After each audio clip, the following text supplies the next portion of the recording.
Right, we should be alive and going.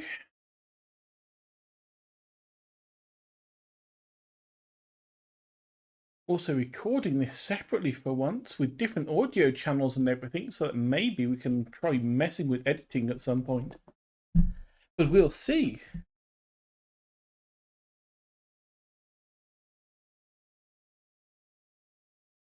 So, music seems okay, I think. Voices coming through. We are good to go.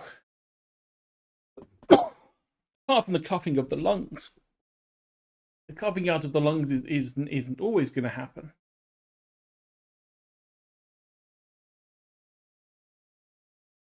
Right, now, to work out what in the world we're actually going to be drawing today.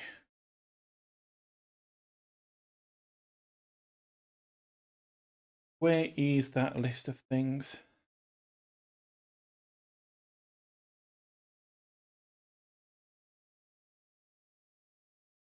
So where's Discord gone? There it is.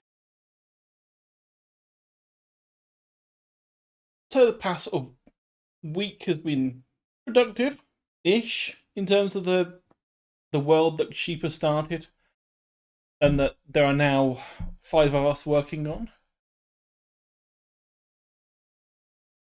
Obviously, gone through all the. Sheep has been working on the actual world itself, working on some of the lore, working on the map a lot. Ginger's been having a look at a bit of the history as well. Me and Marla brainstormed a little bit on creatures, especially like we seem to be fixating on the salt area. That seems to be the starting point of where we're trying to get things done. Although at some point we are going to run out of things, we are going to have to like move to other things and try and work out what's going on.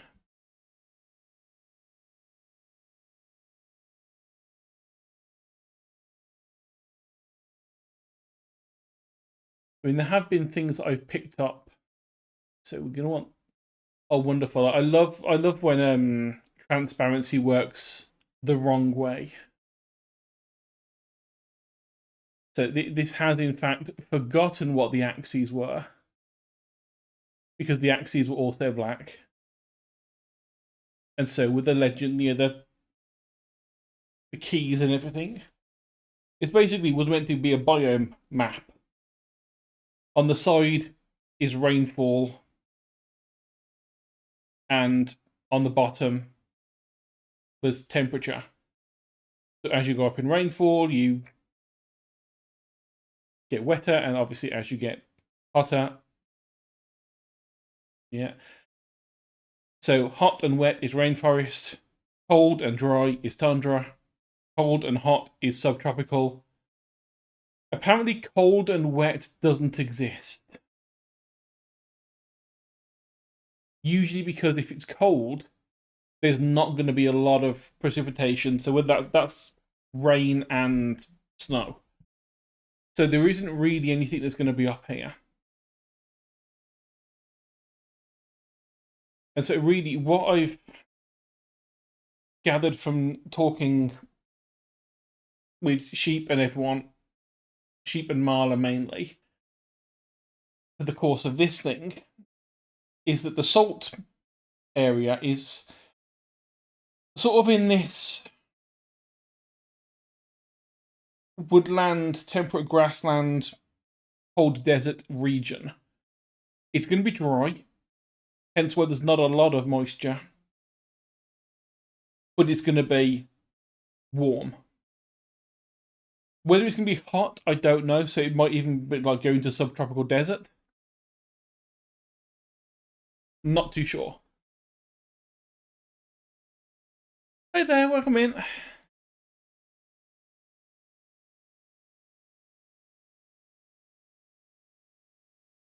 Oh, my train of thoughts disappeared. Where was I? Oh, yes. The biome things.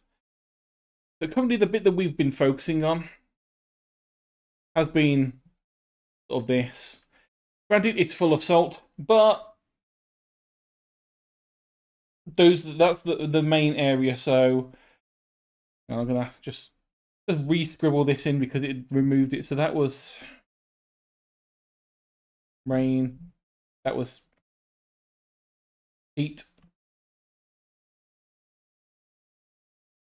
So I'm trying to work out whether to try and do some more of the things that we have been working on, because I have where were we?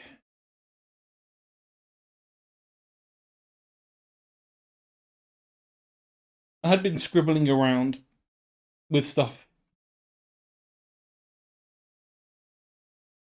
There was obviously the big main one that we figured out was the sand squids, which obviously is the one that looks vaguely squid shaped. Oh, thank you for that follow. Hey, Zondik, welcome in. How is my fellow weird Eldritch Swarm thing?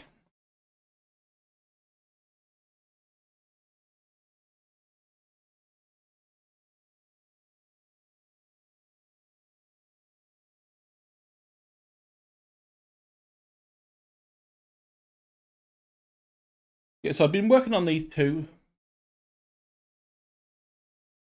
Yeah, this is luckily about the time I normally stream. It's just one of those really awkward things.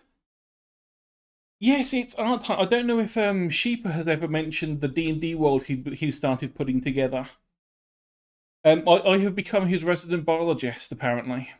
Even though I've told him several times I'm not a biologist. Even though I have textbooks on biology. He doesn't believe me.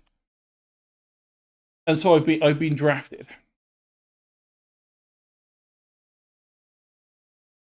And so the past sort of like couple of weeks, I was sort of brainstorming some weird stuff with him, as well as a few other people.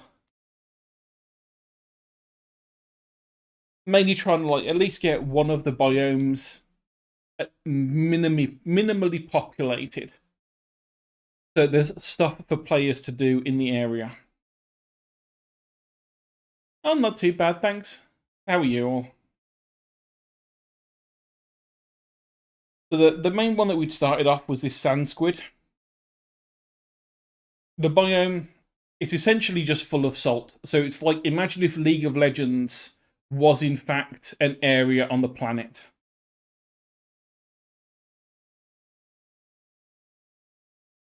And within that area, there's... Oh, I don't even... Hang on, do we still... Did he put them... I can't remember if he actually put the map of that part into the Discord that we've got, or if it was one that he did on Discord streaming, and then we therefore don't have...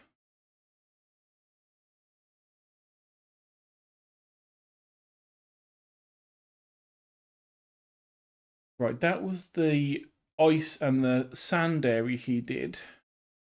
No, we do not have a map of the area, so I'm going to have to try and remember this off scratch. Essentially, they are kind of antlion. They're ones that Ginger thought up. They're called the drill ant. And with them being in this biome of salt, we essentially figured they'd probably work like honeypot ants, which gather up water and nectar and just have like some of them just basically gorge themselves. They get fed lots and lots of liquid, and they essentially become storage units for the colony. So we figured that could possibly be what these things did as well. Only instead of it being just, nectar and water, it was also salt. They're surrounded by it. Everything needs it. And so we're going to have like there's going to be queens, soldiers, workers, and some of the workers would also have the ability to basically do this inflation thing.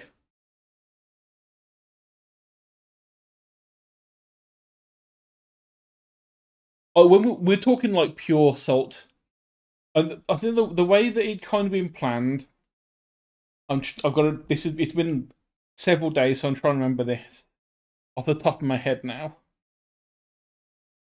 It was sort of a fairly big area. Sort of down in this corner, we had a big inland sea.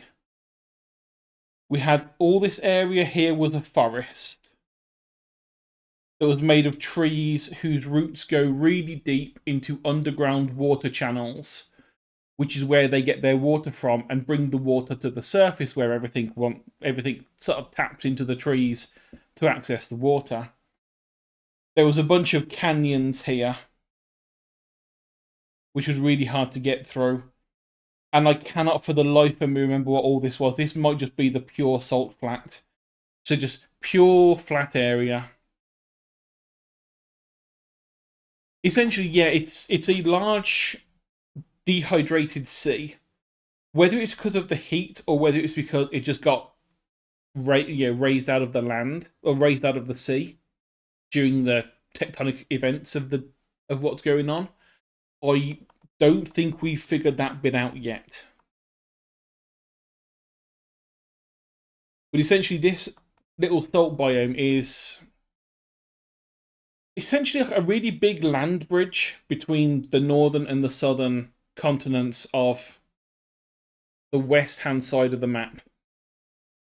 So at some point, all of this, either the sea level went down or the land went up, one or the other. And this bit was the shallows. So all of the sea that was on top of it has dried up and just left a massive salt flat. Some of that salt flat has actually had things move onto it. Like, obviously, we've got the salt... Well, we're calling them salt trees for lack of anything better for now. We would eventually have to think something up.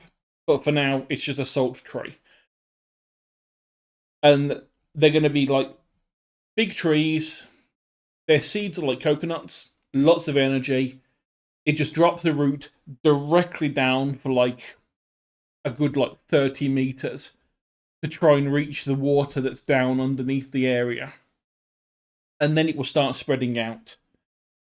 We've also thought about the root systems interconnecting with each other so they can share fluids. If one of the roots dies, they can still survive, and it's one of those sort of survival of the species over survival of the individual things. We haven't worked out anything about grass or shrubs or anything like that yet. We've literally just gone, there's going to be some trees. In those trees is where these two things live.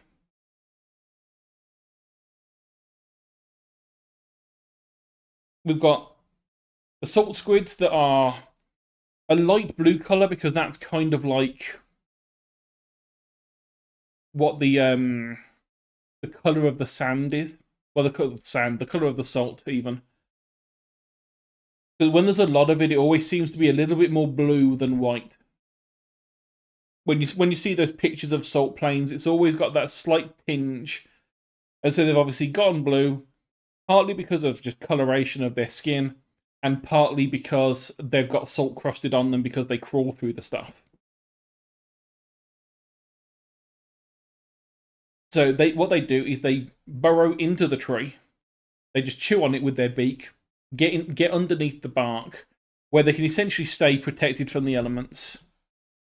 And then they have, kind of like a trapdoor spider, these little two paddles at the end of their tentacles, which they can just cover the hole they made. So they can protect themselves, properly hide in there. Unless you're looking, you probably wouldn't notice them. And then during the night, I imagine the night would be easiest for them. They would come out, either move to a new tree if they're or somewhere else on the same tree if their water supply is running out, or they will go looking for things to eat. Drill ants also eat these trees, named drill ants because the soldiers... Was it the soldiers?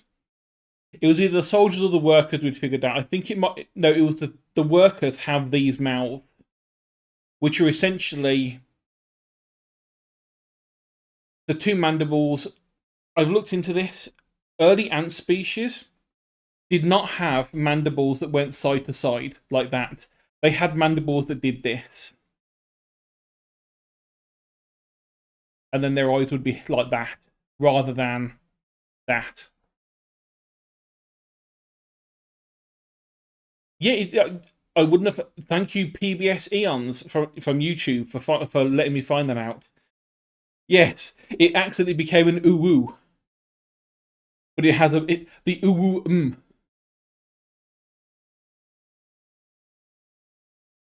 That is not the eraser tool.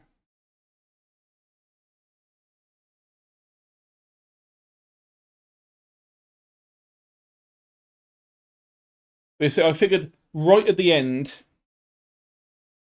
of it was one of the big extinction events that we had. They had all these upright mouths, so the mandibles were vertical.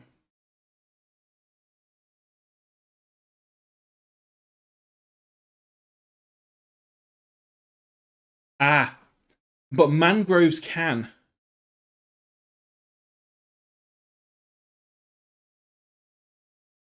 Mangroves live in salt water. We've thought of this. Essentially, the way the trees work is they kind of like dump the salt out. So pretty much, I think everything in this area is going to be like this weird blue, hazy white color because everything takes up as much water as it can as it needs, and then just sort of like excretes the salt on the outside of them. And then that erodes over time because of the wind, and then new bits get put there, which also acts as a little bit of a barrier to the outside world. So much so that I figured these things would actually have salt crystals growing out of their ass because they would be trying to pump out the extra. They'd be basically taking the water that they needed, concentrating the salt off, and then excreting that extremely salty water, which would end up drying on their abdomens or on their gasters. That's what the butt of an ant is called. It's called the gaster. And then over time, it would just slowly build up crystals of salt. Not so much of an issue with these guys because they are just full of water.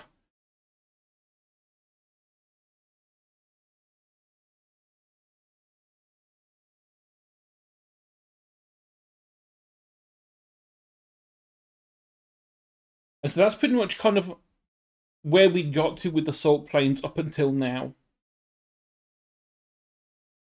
There were the long legs, which, from what I've gathered talking to Sheeper, let's say this here is your salt tree, drawn amazingly well in beautiful detail. The long legs are spiders.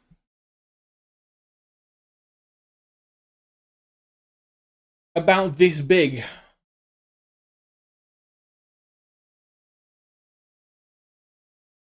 And they're terrifying because you never hear them coming. You could be walking through this salt forest, and one of these could be above you at any point and you would never know. Because their legs look like tree trunks. Yeah, that's pretty much the reaction that we when Sheeper mentioned it. That is pretty much the reaction we all had was, oh shit.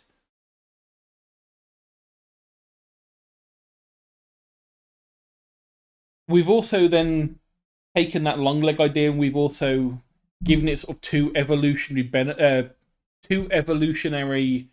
variants. One that lives in caves and one that lives in canyons.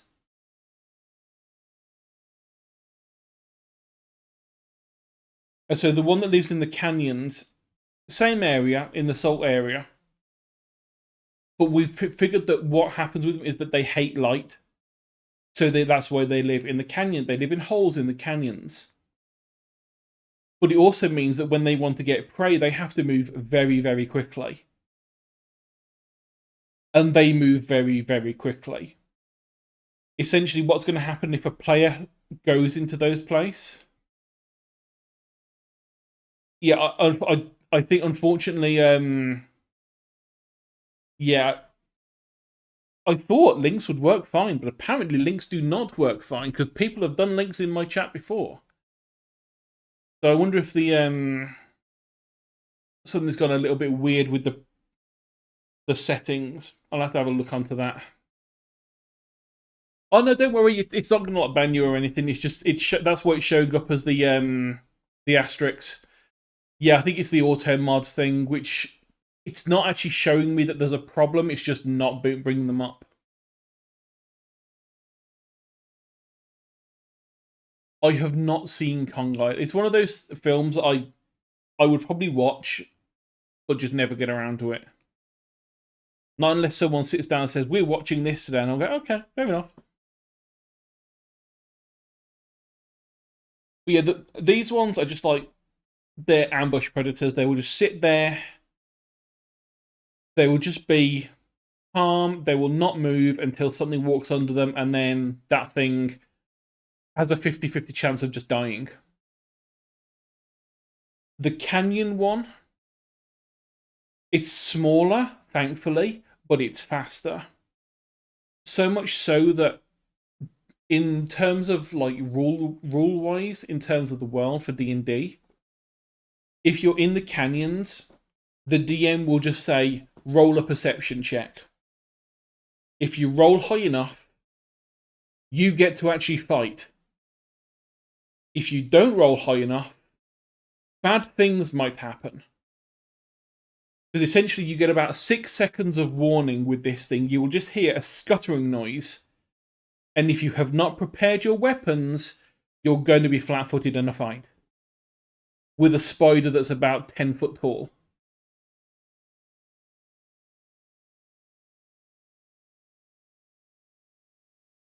Because we just, for some reason, we just like this long leg concept and we wanted to make players get terrified of this area. And obviously there's also one that lives in caves. And the premise of the one that lives in caves is similar to the big one that lives in the forest. You'd have like the cave, and the spider would sort of like wrap its legs around the outside wall. So you could be walking through the tunnel and there's a spider wrapped around the tunnel and you're walking through its legs. So I hope you all sleep well tonight thinking of those. Because they're unpleasant to think about.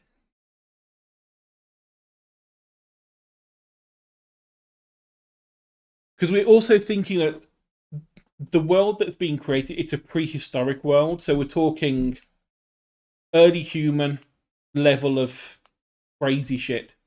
So we're looking at, there's megafauna, there's going to be early versions of many of the races. I don't, at this point, some of them are still going to be their original. So I don't think there's technically going to be humans and dwarves and I can't remember what the other one is yet.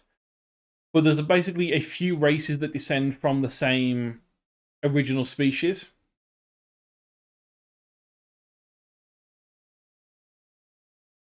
Oh, you've reminded me. We also have sand whales. Think sandworms from Dune, only they're whales. And their mouths are split this way.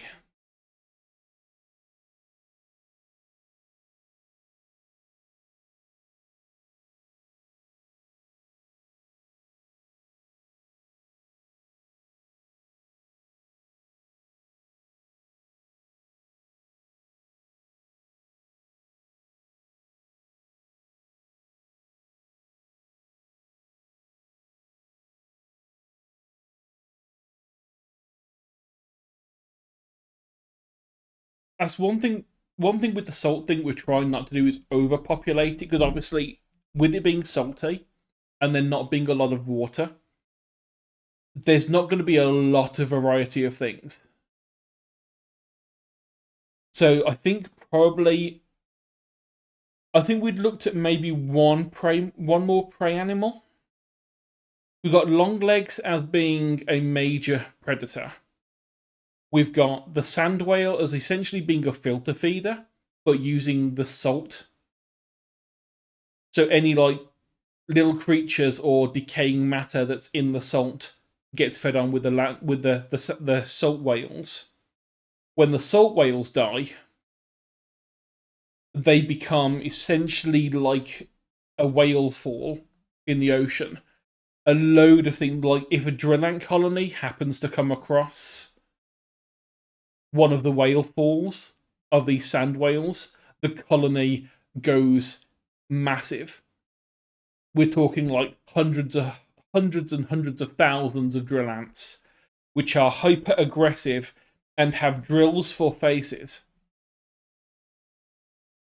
You don't want to get in the way. They're like the worst version of army ants. Well, not even that they're built on them, but they can find them. So let's say if one of these whale falls happens near one of the forests, eventually the scent of that whale fall is going to reach a colony, and they're going to send out scouts. If those scouts come back and say, good God, we have found a fucking motherload of food, that colony's protein intake is going to skyrocket, which means they're going to have a lot of new brood. Which means that there's going to be some of these trees in this forest that look like a tree, but the entire thing is a colony. Mainly because they found a whale fall. Of course, about a week later, they're all going to die because they run out of food for everyone. But that is the nature of life. It could even be a part of the reproductive cycle.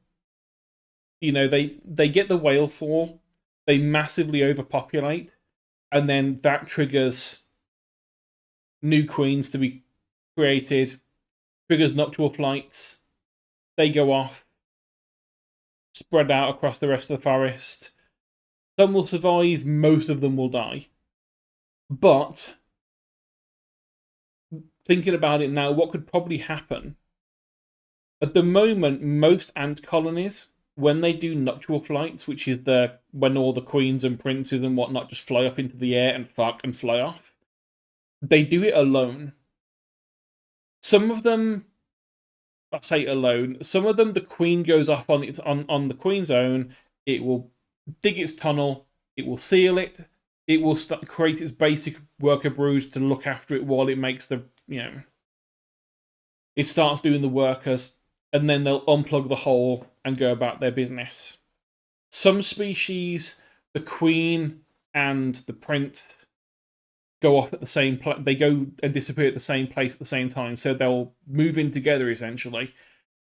And then the prince will keep on breeding, and it will keep on adding extra DNA to the process as time goes on.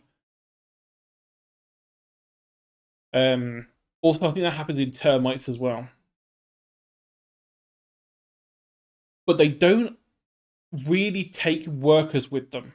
It's usually either the queen on her own or the queen and the prince together. They don't take colony members.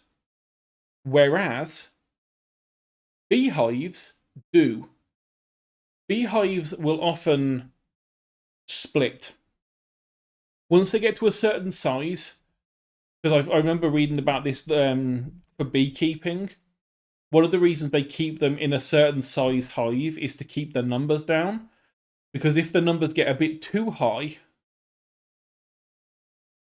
then they will basically make a new queen. The new queen will take like half of the swarm with them to make a new colony of new swarm, a new hive somewhere else.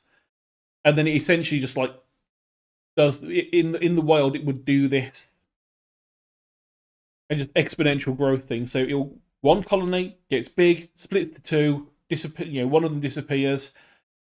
Those two will then get bigger, eventually might split, and so on and so on. I can definitely say I am not a biologist. I have not been trained in biology. I just read. because I find this shit fascinating. I would like to do a course on biology, but I would need an extra 7 days of the week to be able to do that while doing a full-time job and streaming and doing all the other things I want to be able to do in my life. Hey, Rev. No, this is Saltwood.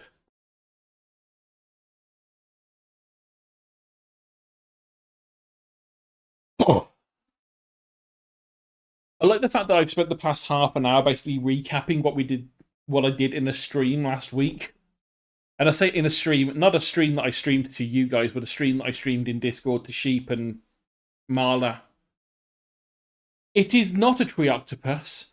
It is a tree squid that lives in the salt trees of the salt plains of the salt flats. Salt. As I've mentioned, it's essentially a League of Legends player. Its entire life revolves around salt. And we also have the drill ants. Yeah, I don't play League of Legends, but I will have a jab at them every now and then because I played Dota. I don't anymore, but I did.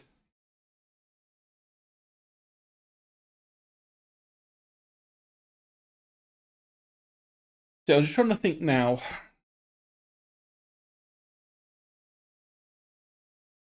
Oh, you know what? I'm going to actually put a background color on this thing because I keep forgetting to tell it, please just give me a background color for these things.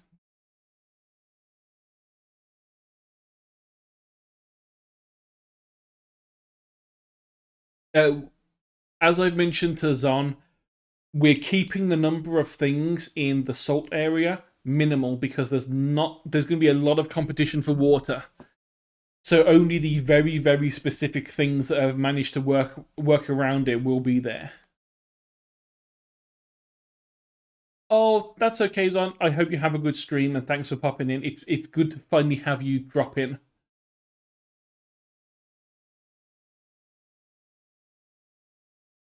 No, it did not work. I'll have to actually when I finish the stream today, I'm gonna actually have to figure out why my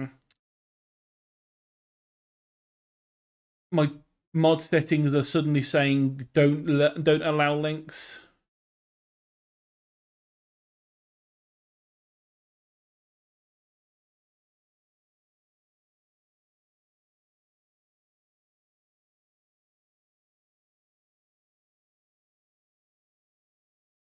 So you should be able to find me on Discord. I'm in Sheepa's channel. If you want to ping it through there, then I can grab it. And if I'm not allowed to put links in my own chat, then I don't know who is. But knowing Twitch, they won't let me do it either. I probably clicked the one setting that says kill every link ever. The Ganondorf protocol. Oh, hey, Chubb. Did you laugh and did you lose? I assume you did. It is a prime B moment. Welcome in, Raiders. Welcome to Blank Screen. We've spent the past 35 minutes recapping stuff. Oh, are you still having the same issues you had the past sort of like few days? I know you have there's been a reason why you've had quite a few Hot Chub streams. Mainly because it just would not let you play games.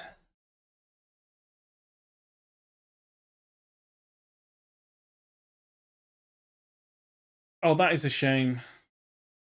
Any idea what's causing it? Because I know you've mentioned in the past you've had Ethernet issues.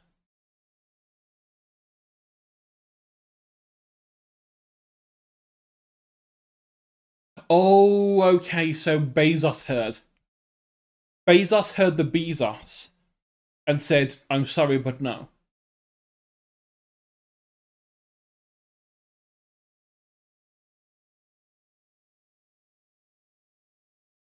hope it gets sorted out, because I like popping in for the Chubb streams. The only reason I wasn't there today is that Seb was like, let's all watch a movie, and I just ended up being in there for some reason. Oh god, yeah, you mentioned your stream key disappeared the other day, and it made no sense whatsoever.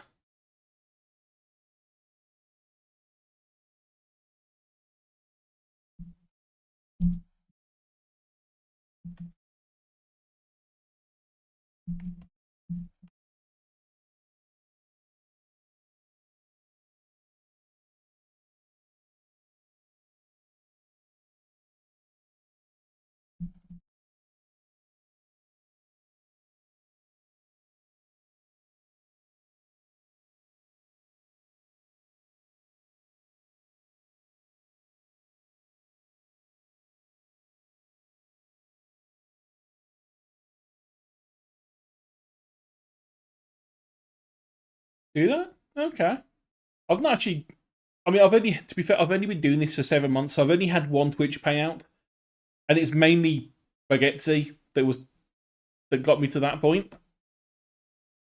I don't push for subs because I'm just doing this at the moment for fun. There's no point subbing to me when I'm just completely manic half the time and have no idea what I'm doing. Hence why we're looking at a screen right now that just says Salt Flats with my face on it. And a huge caption window when I keep having run-on sentences.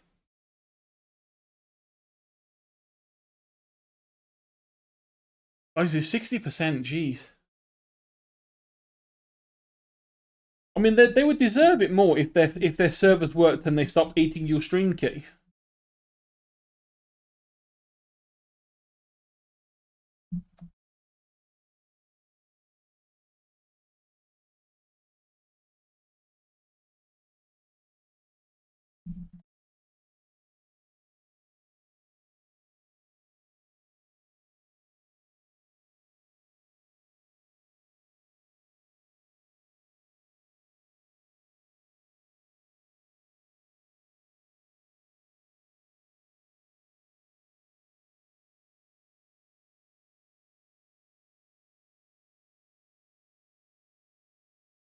Draw a cute bee. I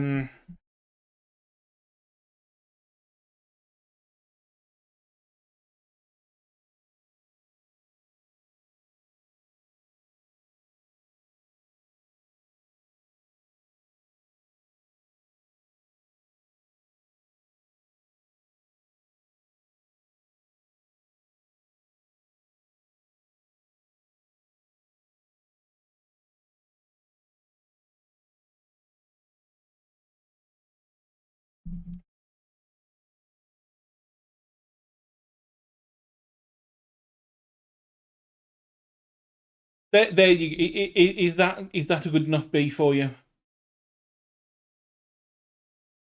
I don't have Chubb.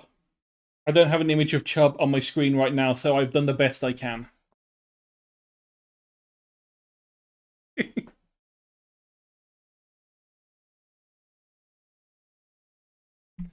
I am a bee.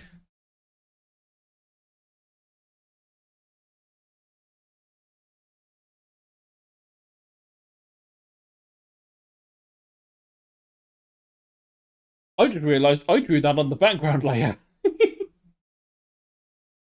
I've also written that on the background layer because I am very good at remembering my layering.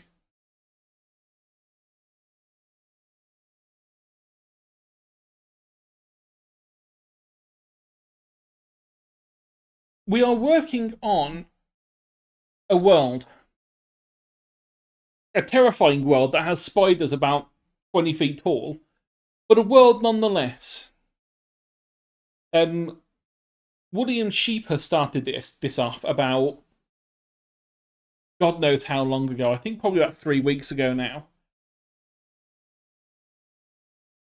He wanted to do a D&D world that was a bit more scientific, at least in its origins. There's still going to be gods and magic and weird stuff, but we're going to have it a bit more grounded for everything else. And so we're currently sort of working through the prehistory element, because that's what he wants to. That's what we wanted to go with first. I keep saying he. It's mostly his idea. So far, we've got these things.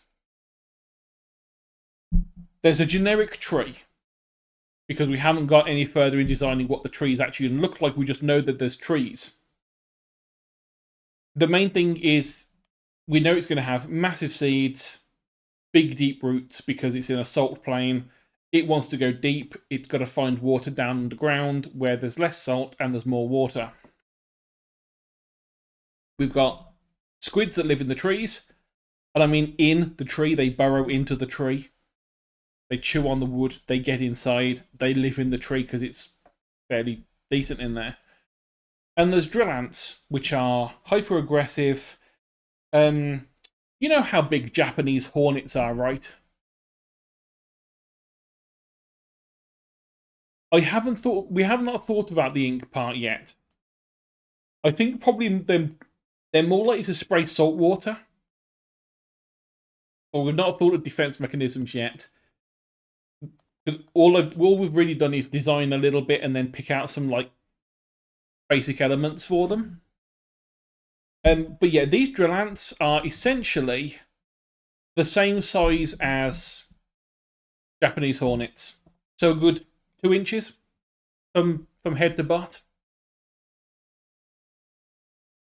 and a colony of them can range anywhere between a small colony 100, a big colony 100,000.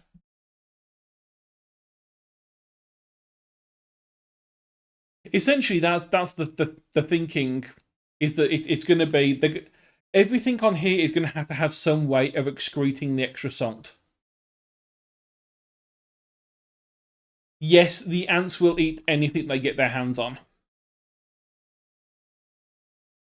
including the squid and including the thing we haven't drawn on here, which was the salt whale, which is a huge filter-feeding whale that lives in the salt.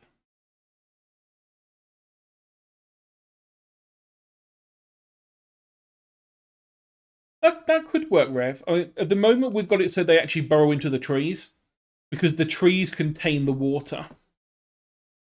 These trees are what, apart from one of the areas which actually has an inland sea, most of the area doesn't have surface water. So the only way to get the water is to eat something that already has it, or have some way of tapping into the water that's like 30 meters below you. And that's what the trees do. So the trees just bring up a huge amount of water because they're trees, they need a load of water. And everything else taps into that water.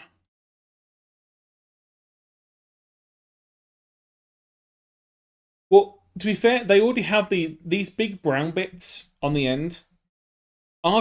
They could be used as swatters. But the main thing they're used for is they are a trapdoor. So once they've burrowed into the tree, they can use those things to basically cover the hole so that you can't see where they are. Otherwise, you would see a weird blue squid hanging out of a tree. So they just like pull all their tentacles and everything inside the hole they've made, and then put the tentacles up the front to cover it as airtight as they can to stop any water from leaking out. They can then rest nice and comfy until that tree, the area it's in, stops getting any water, and then they can piss off and go to another tree or move to another part of the tree they're in.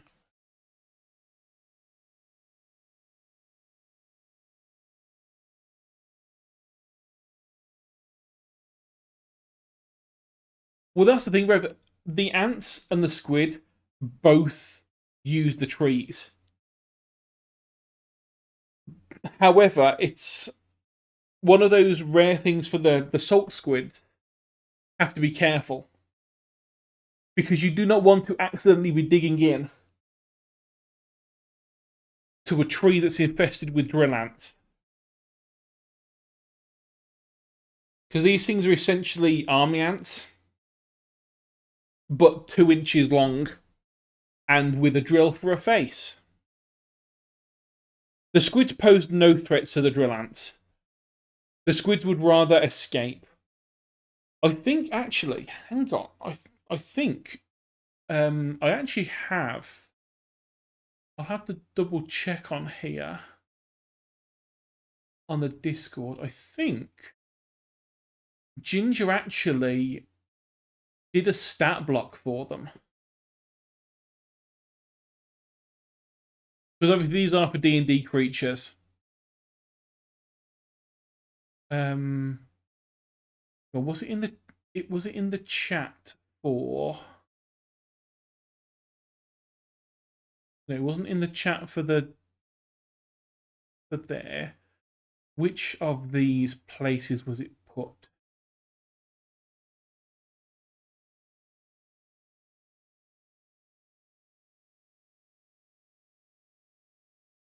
Or did Woody show? I think Woody might have shown it on his screen.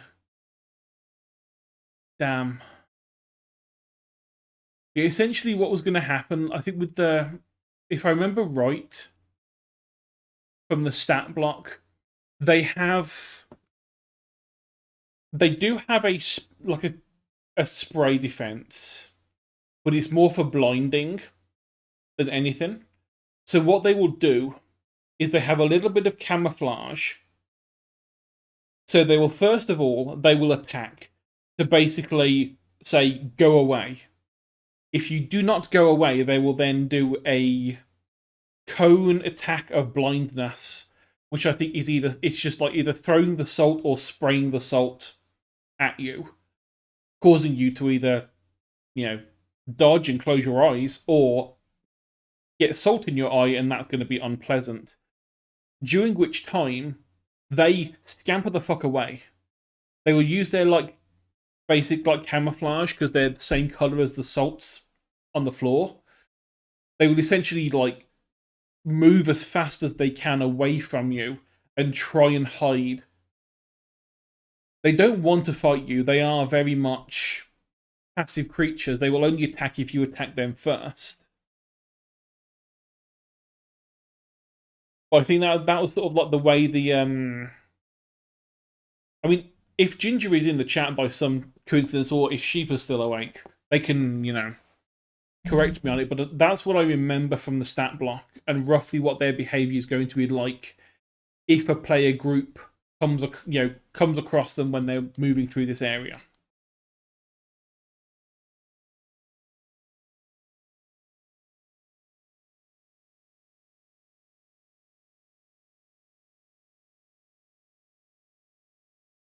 And I think the only other thing we'd thought of that could work, we've got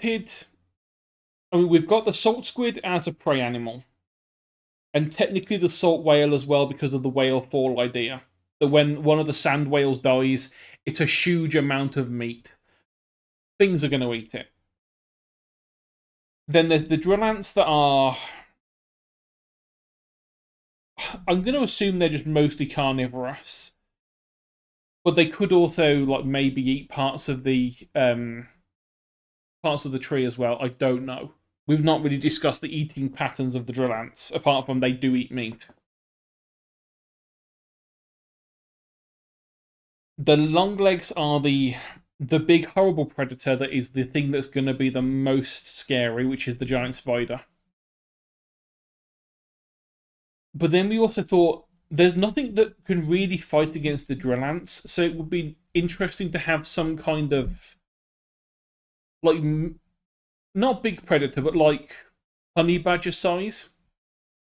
And essentially the whole point is it will raid drill ant nests to get not only food, but also to get at these wonderful little balls of sugary, salty water that are the storage ants.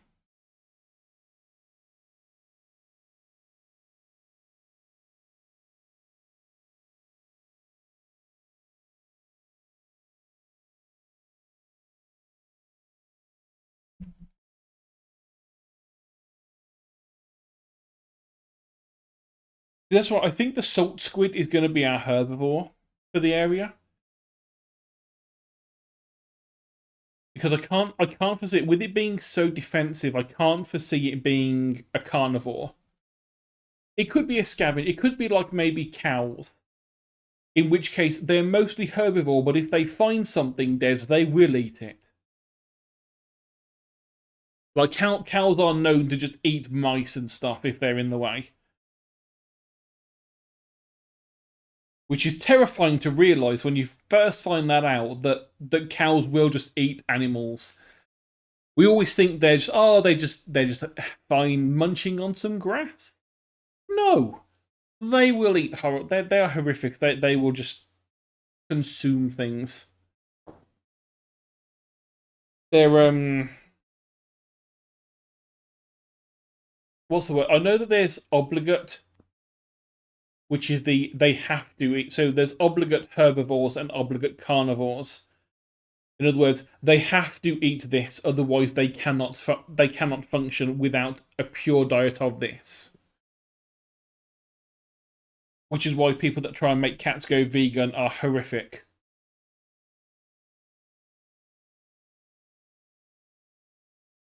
Is that the one? I don't know. But basically,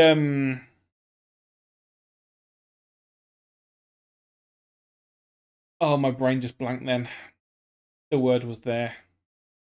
The opportunistic kind is that if it's there, they might nibble.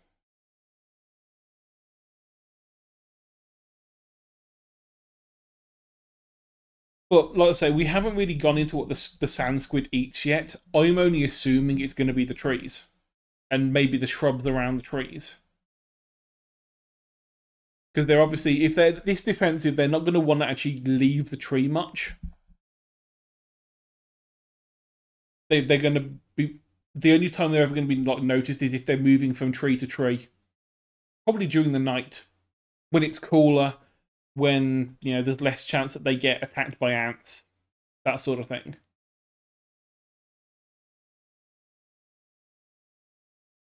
So we're just sort of trying to get a basic range at the moment. So we've got like there's the herbivore at the top.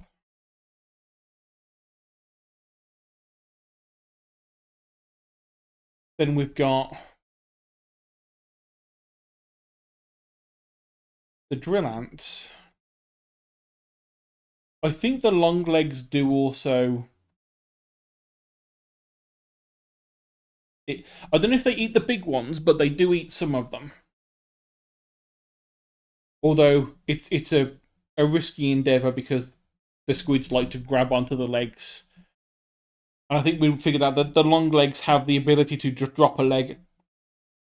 So if they ever get into a point where there's a couple of squids attached to them and they can't get rid of them, they can just like drop the leg and regrow it at a later date.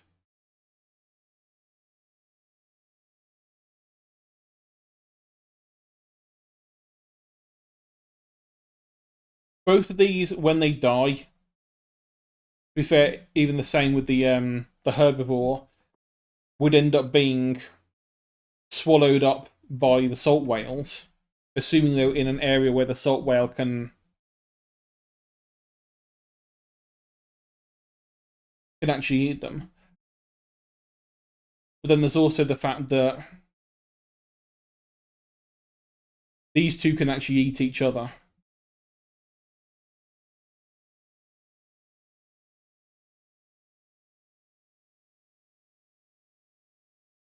But also, really, I'm trying to think of something that will sort of fit into a certain gap. Something that is like, because there's going to be a certain point where the salt squids are either too small for the long legs and drill ants to care about, or too big for the long legs and drill ants to care about. So there's going to be something needs to be in the middle.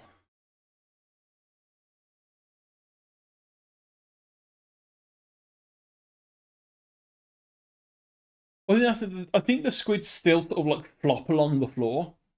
I don't think they've developed any sort of internal structure. Or that maybe they're more like cuttlefish and they just have like that one bone. that runs down the length of the body.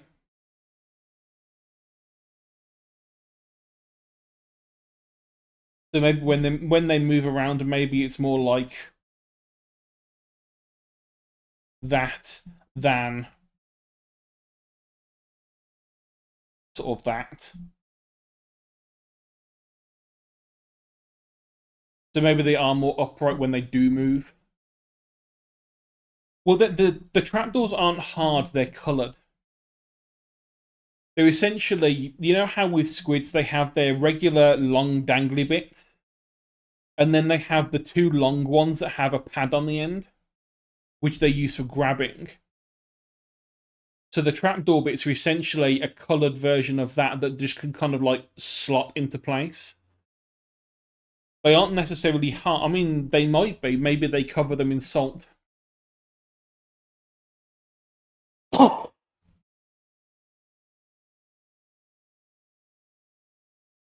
Yeah, maybe it's just the thing, that they sort of cover it in salt, and that's why it's a bit harder.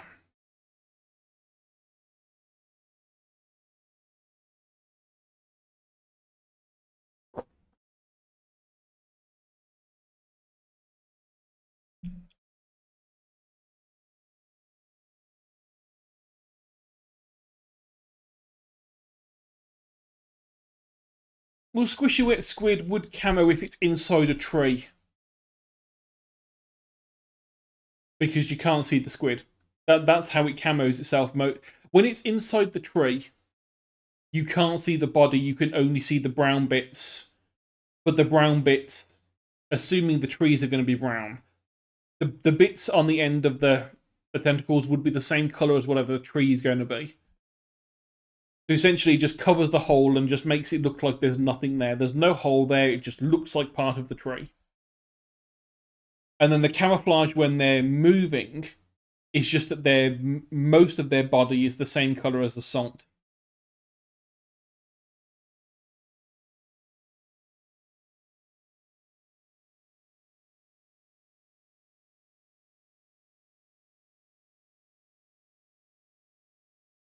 Yeah, part of what I was trying to get done today was trying to think of something that could fit. I mean, we have, like I say, we've thought of like the honey badger idea. Because it would fit in the fact that it would go after the drill ants. Because there's going to be a lot of them there. We can just make it so it's really well protected. Can't get stung. It can rip into the trees, take its fill, and leave. It will not only just be able to eat the regular ants. That's a good question. I think they're anywhere up to 6 feet. Going by what?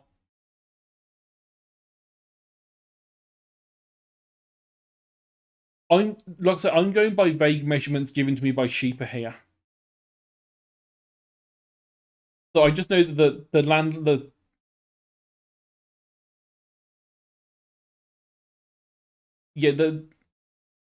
I have thought of the spiders do have lungs.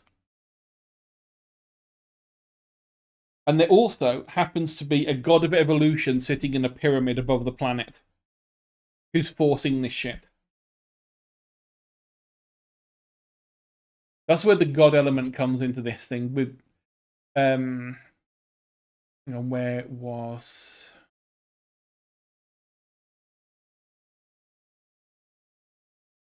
I was reading through the huge bit of writing that Sheepa gave.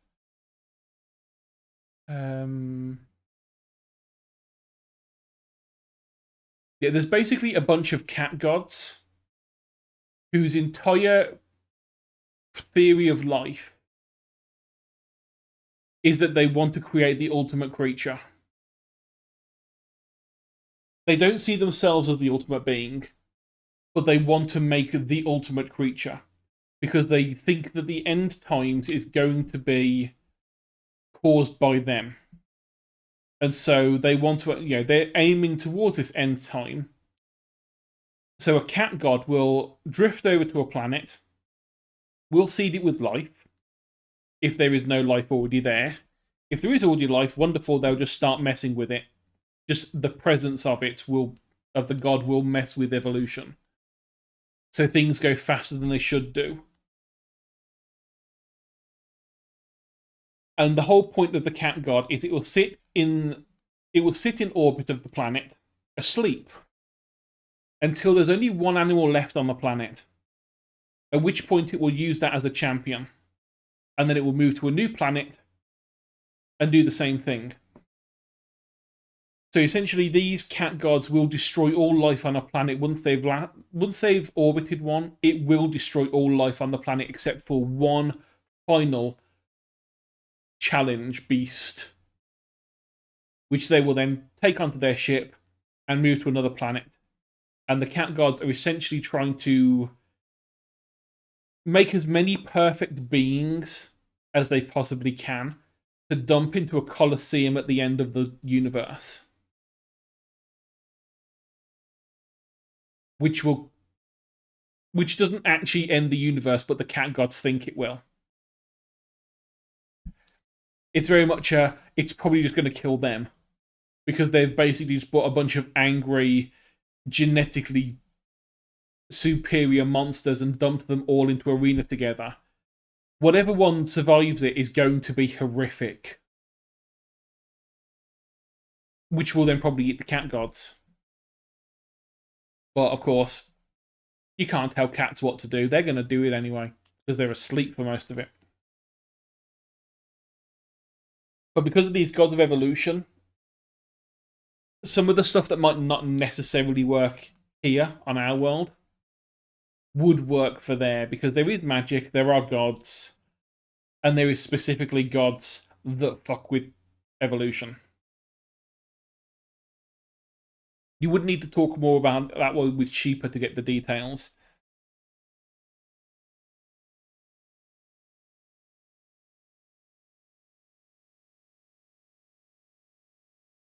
But also, at some point, what I need to do is go through the map that we've got and actually sort of like figure out which biome is going to match which area. So obviously, some of them, we have got a desert area. So that is going to be a subtropical desert. Because it's hot, it's dry. Nice and easy.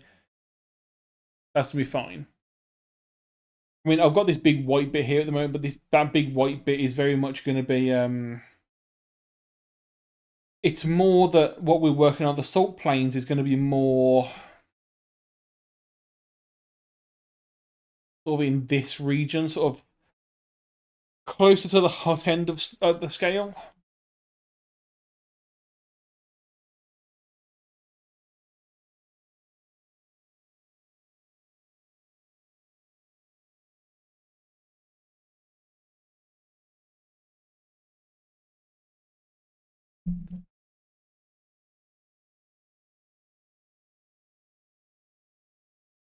Where's my train of thought gone? Got derailed. I haven't even drawn anything yet. I spent the past hour describing it to people of what we've already done. Because we had like raids come in and Zon come in who haven't seen any of the previous streams of this. Where we've done like the sort of the proto dragon and the giant sheep that were from another continent. Which I think were actually, if I think right, they were more the proto dragon and the giant sheep were around this area. Sort of on the verge of boreal forest and temperate forest and shrubland.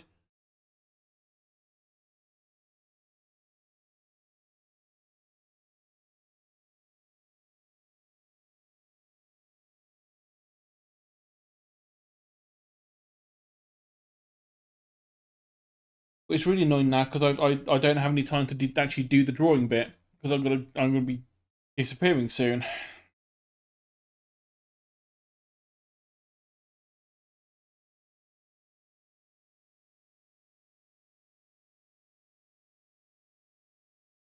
So what I'll probably do is call it early.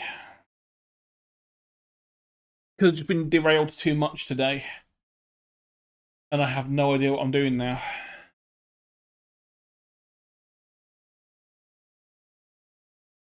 So, considering we've not done anything, I'd say thank you for watching, but we really haven't done anything, so there's not much to have watched. But yeah. See, Monday tomorrow, no stream. Next one Tuesday. Probably more near. We'll get that. Try and get some more of that out of the way.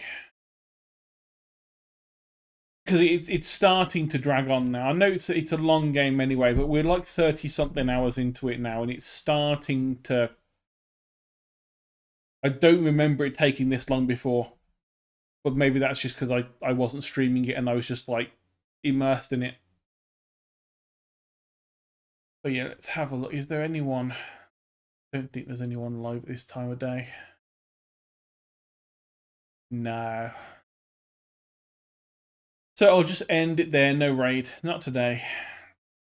So thank you all for watching. I'll see you on Tuesday. And I'll end there. Bye-bye.